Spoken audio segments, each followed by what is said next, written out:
Museo Nacional del Aire y del Espacio de la institución smithsoniana es el museo más visitado del mundo. Su colección cuenta con algunos de los aviones más famosos de la historia de la aviación. Máquinas que fueron diseñadas, fabricadas y pilotadas por hombres y mujeres que han hecho progresar las fronteras de la aviación.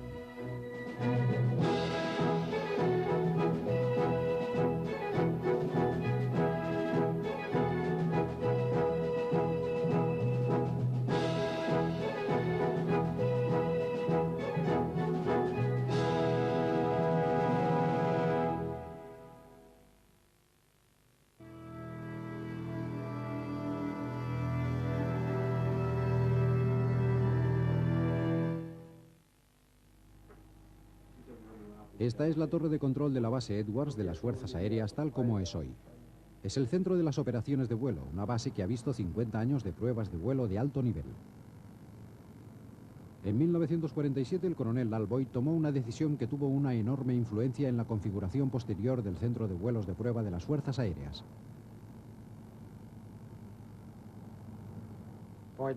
Boyd hizo un gran trabajo de selección. Recuerdo una vez antes de ir hacia allí, me preguntó quién debería ser, en mi opinión, el piloto del X-1. Naturalmente, le dije que el capitán Edwards, porque el capitán Edwards tenía un doctorado en ingeniería aeronáutica y además llevaba bien la palanca de mando y el timón de dirección. Y me dijo que no, si cogemos a Edwards acabará siendo el piloto y el ingeniero de pruebas, y si ocurriera algo, Dios no lo quiera, perderíamos piloto e ingeniero a la vez. Chuck es un piloto, Ridley un ingeniero de prueba. Si pasa algo, nos queda uno. Chuck estaba empezando como piloto de pruebas. Tenía mucha mano para los aviones. No es ingeniero, pero se le daban bien las máquinas y en aquellos tiempos no disponíamos de la telemetría y de toda la tecnología actual para grabar información de vuelo. En aquel entonces casi todo dependía de lo que el piloto contara después de aterrizar. Y él era muy bueno dando explicaciones sobre las incidencias del vuelo y sugiriendo cuál debía ser el siguiente paso. Pero cuando se trataba de explicar el porqué de ciertas cosas que pasaban, entonces tenía que consultar con Jack Ridley, porque Jack y yo hablábamos el mismo lenguaje. Chuck Yeager era un piloto de combate con reputación, pero era bastante nuevo como piloto de pruebas. Boyd reunió un equipo sólido a su alrededor. Jack Ridley a la derecha era ingeniero y piloto. Bob Hoover a la izquierda y en segunda fila también era piloto de reserva. El mayor Bob Cárdenas era el piloto del B-29 y oficial de alto rango. Me encargaba del proyecto del X-1. Ello no significa que fuera el jefe de Chuck. El coronel Boyd era el jefe de todos nosotros. Yo solo era el oficial de operaciones para asegurar que todo funcionara según lo previsto. Él tenía el grado de mayor y nos superaba en rango a mí y a Jack Ridley como capitanes y a Bob Hoover como primer teniente. Cuando fuimos a Muroc, él era básicamente el primer oficial. Naturalmente, él no pilotaba el X-1. Yo era el primer piloto del X-1 y mi sustituto era el teniente Bob Hoover. Pero el cerebro del equipo era el capitán Jack Ridley. Dos de los miembros de la tripulación de vuelos de prueba del X-1 de la compañía Bell se unieron al equipo de pruebas de las Fuerzas Aéreas del Ejército. Eran el ingeniero de proyectos de la Bell, Dick Frost, y el jefe de la tripulación, Jack Russell.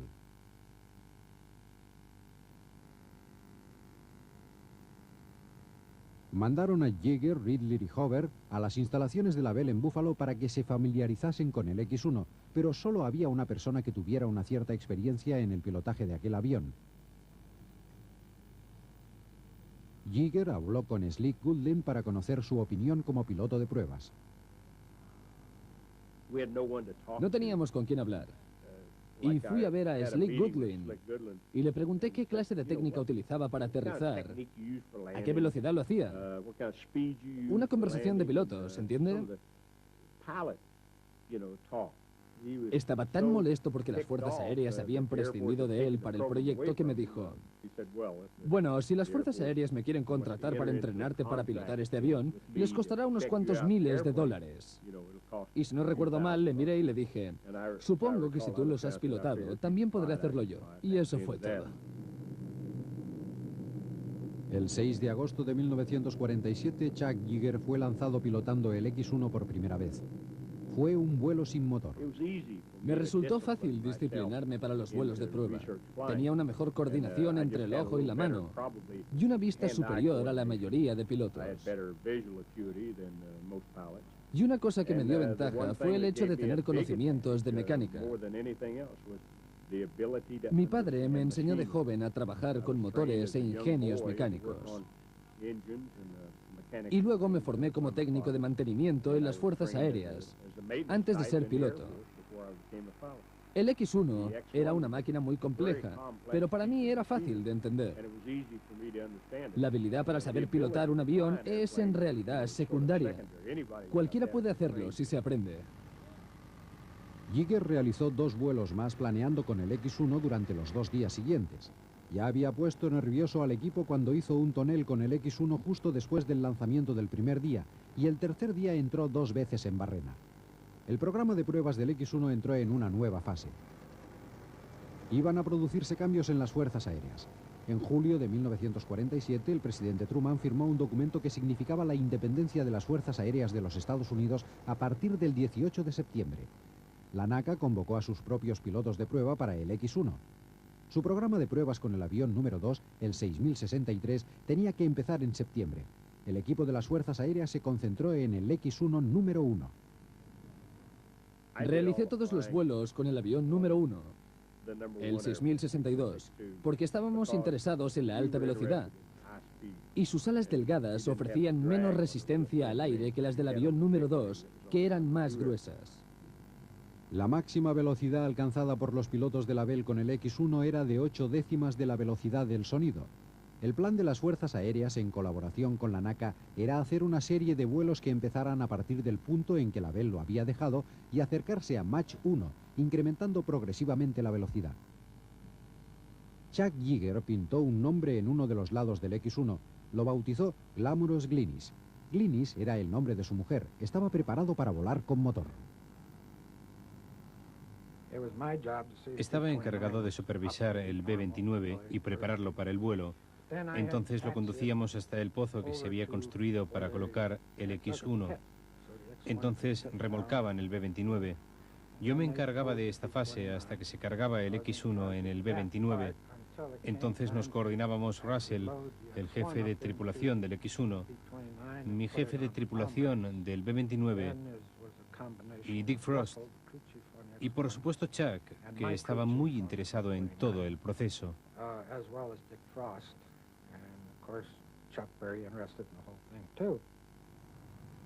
Amanece en Muroc. El B-29, con el 6062 sujetado firmemente a su vientre, es conducido hasta los tanques para repostar. Bombean 2.700 litros de una mezcla de alcohol y agua y oxígeno líquido en el X-1. Es una combinación explosiva.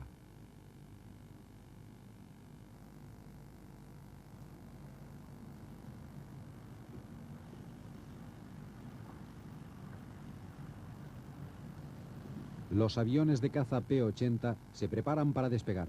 Su papel es decisivo para la seguridad de la misión.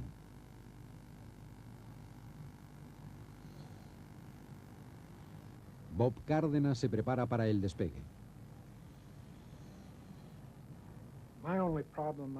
El único problema que tuve fue en el despegue. No podía elevar la rueda delantera más de 30 centímetros del suelo, sin rozar la cola del X-1 en la pista. Y claro, si la cola iba rozando por la pista, con todo el combustible a bordo, podíamos tener problemas.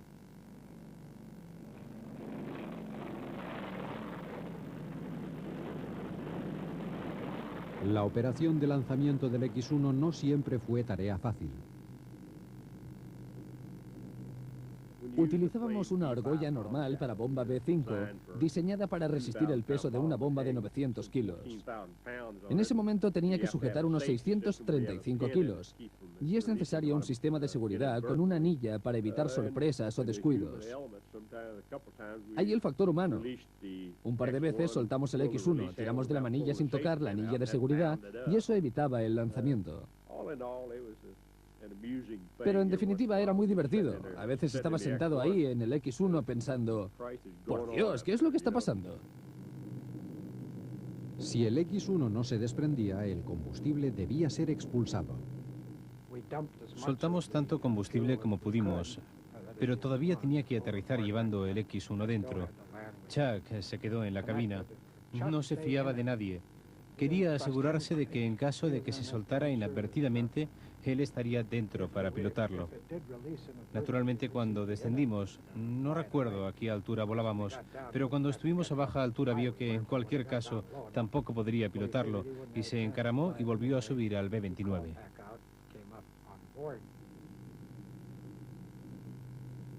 Chuck Yeager voló con motor por primera vez el 29 de agosto de 1947. El motor era excelente, un motor de cohete. Nunca lo había probado anteriormente. Suave, silencioso y cuando todo funcionaba era fantástico. En el primer vuelo con motor me puse a Mach .85, lo cual representa 5 centésimas de Mach, nunca alcanzado hasta entonces.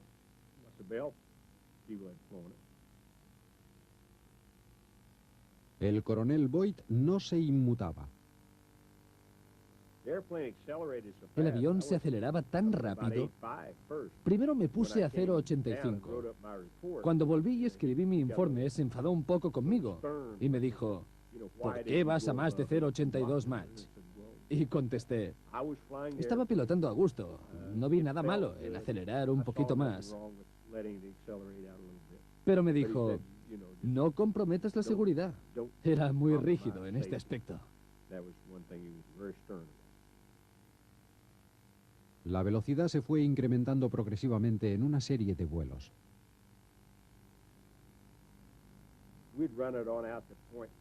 Llegamos a 0,9 Mach, 0,92, y empezó a zarandearse mucho.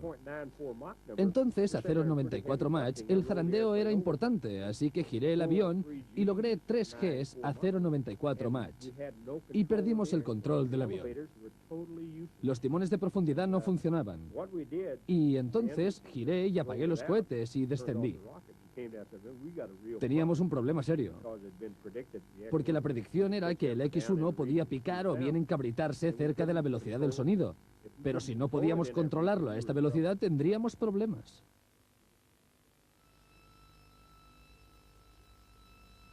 La armadura del plano estabilizador horizontal del X1 podía retocarse para ajustar la compensación del avión.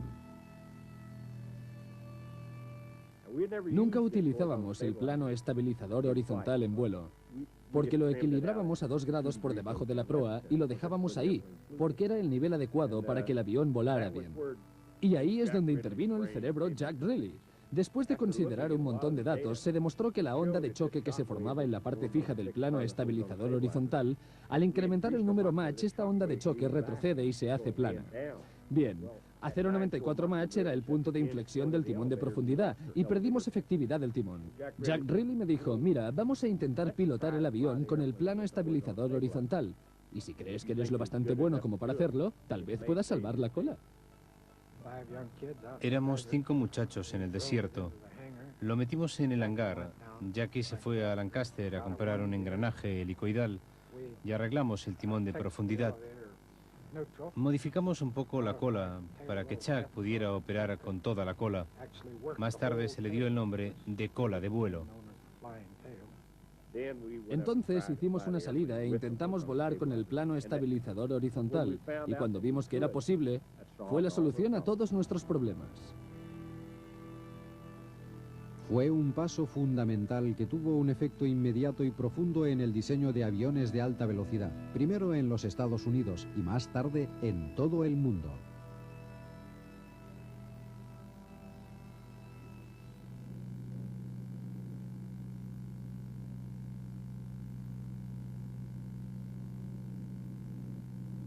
A medida que el proyecto del X1 iba acercándose a la velocidad del sonido, hubo discusiones con expertos de la NACA y profesores de aeronáutica a propósito del riesgo que podía implicar el exceder la velocidad de Mach 1.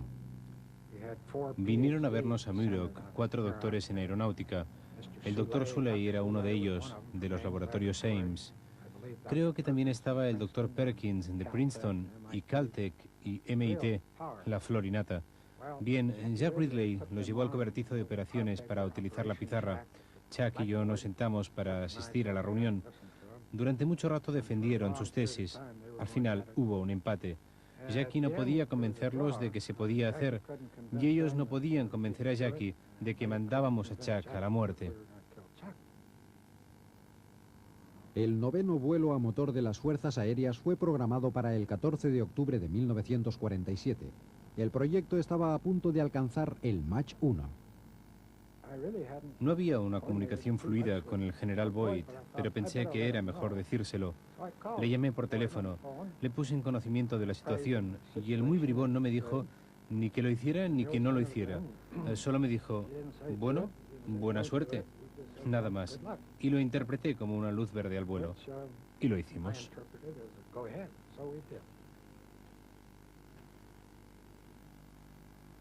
El objetivo era obtener un número Mach superior en cada vuelo, cada vez más velocidad. Aquel día no sabíamos que íbamos a superar el Mach 1. No sabíamos si sería posible. Habíamos alcanzado 0,94 Mach, 0,95 en el vuelo anterior, y dijimos, bueno, tal vez podemos apretar hasta 0,96 o 0,97.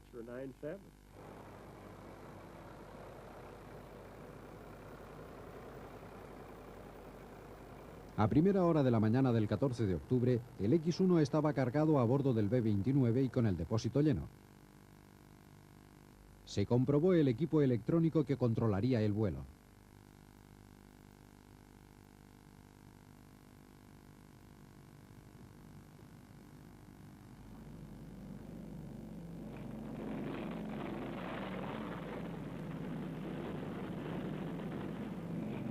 La baja temperatura del combustible había helado el avión. Cuando Chuck Yeager montara en la cabina, sería como entrar en una nevera. Pero ese día tenía un problema añadido. La tarde anterior había sucedido algo que podía haber puesto en peligro el éxito y la seguridad del vuelo número 9.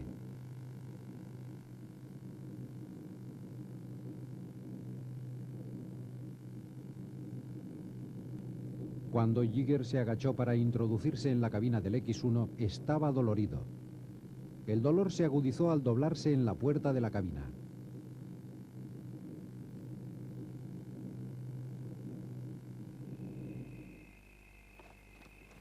La tarde anterior había salido a caballo con su mujer Glynis a pasear por el desierto. Estaba oscureciendo.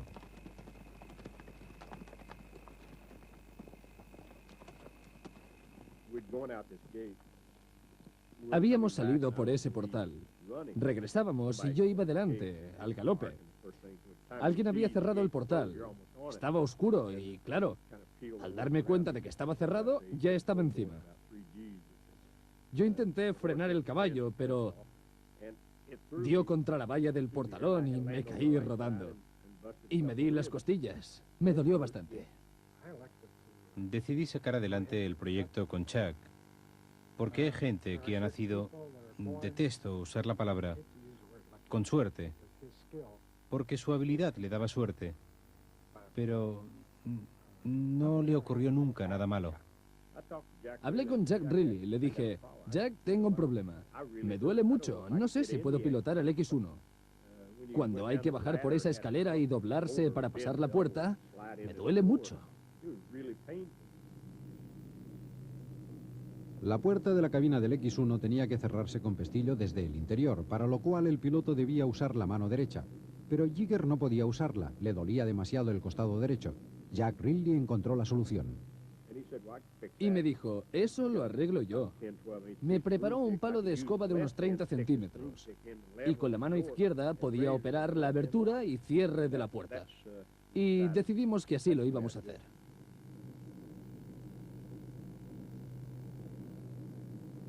Yeager se encontró en la cabina.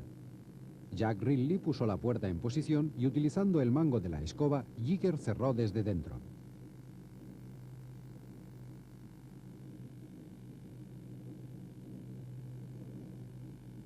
Yeager efectuó los controles habituales de antes del despegue y esperó que el B-29 tomara altura suficiente para el lanzamiento. Finalmente, a unos 20.000 pies de altitud, yo tenía que situar el avión en una posición determinada sobre tierra, en el espacio, a una altura precisa, porque el telémetro detectaría el lanzamiento.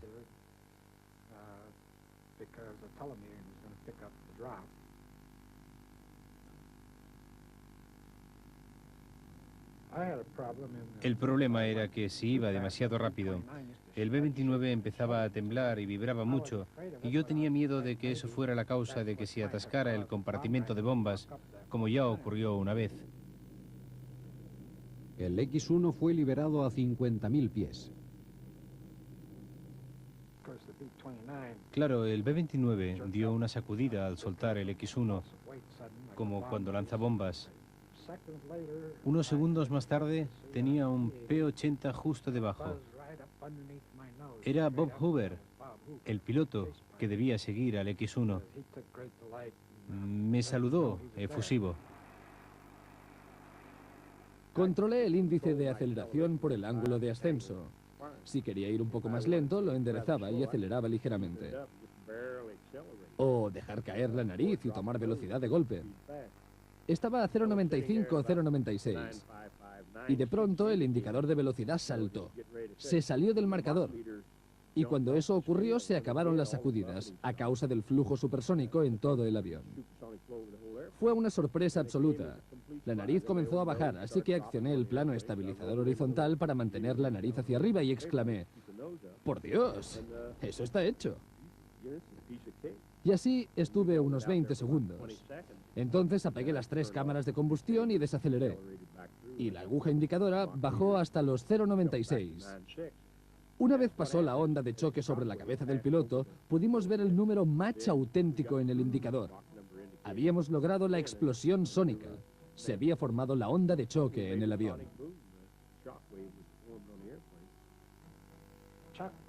Chuck aterrizó naturalmente en el lago seco. Y cuando uno considera lo que logró, la hazaña fenomenal que realizó, y no había bandas esperándolo, ni periodistas, ni televisión, nada. Salió. Tuvimos que mandar un jeep para remolcar el avión y volvió a la base sentado en el ala del X-1.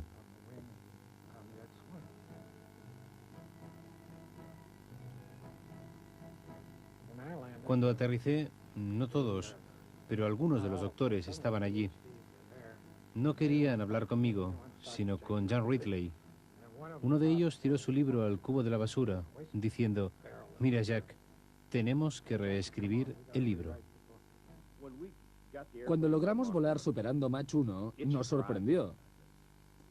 Pero en aquel momento no nos impresionó tanto como ahora, cuando pensamos en la hazaña que realizamos. Regresamos al campo Wright y el señor Larry Bell, el propietario de la compañía Bell, dio una fiesta en el hotel Dayton Biltmore, en Dayton, Ohio. Cenamos y tomamos unas copas. Lo celebramos tranquilamente con el señor Bell.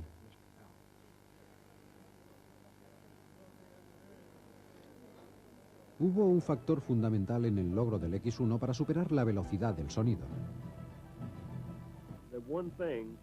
Algo importante, descubrir que se necesitaba una cola de vuelo para operar en regiones de alta velocidad.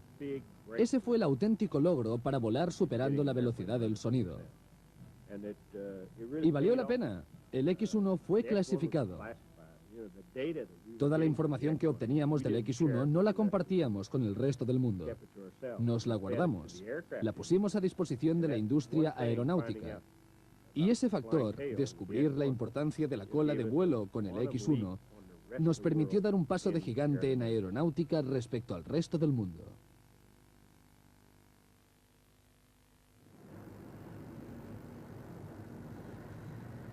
El Douglas D-558-2 formaba parte del programa de investigación transónica y supersónica de la Marina de los Estados Unidos. El programa se inició en 1945 y se desarrolló al mismo tiempo que el del X-1. El predecesor del D-558-2 fue un avión a propulsión de ala recta que podía volar cerca de la velocidad del sonido después del despegue desde tierra. El D-558-2 tenía alas en forma de V. Tenía un motor cohete y fue diseñado para poder superar Mach 1, también despegando desde tierra.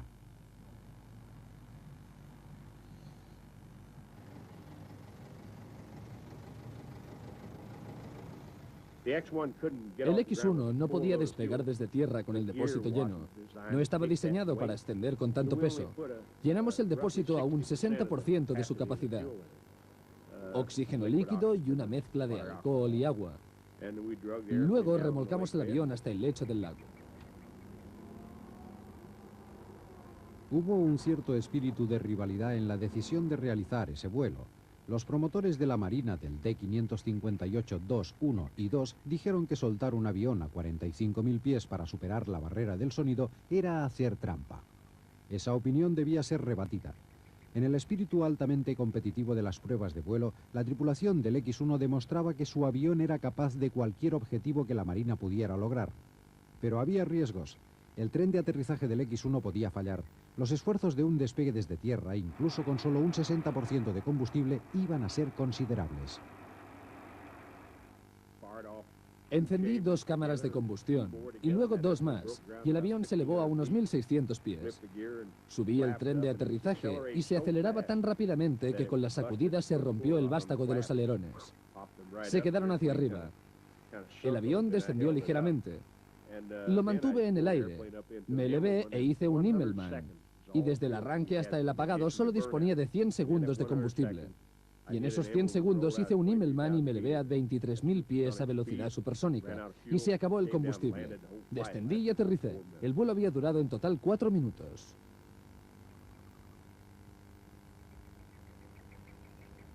Después de expulsar el combustible restante, Yeager aterrizó suavemente en el lecho del lago.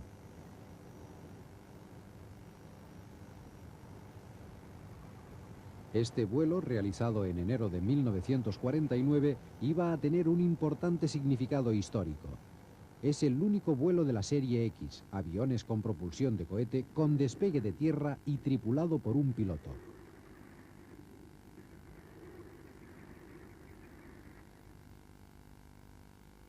Pero para el equipo de Chuck Yeager y del X-1 había un doble motivo de satisfacción. Aparte del fallo de los alerones, el vuelo había sido un éxito. El X-1 lo había conseguido, pero sobre todo se había salvado el honor.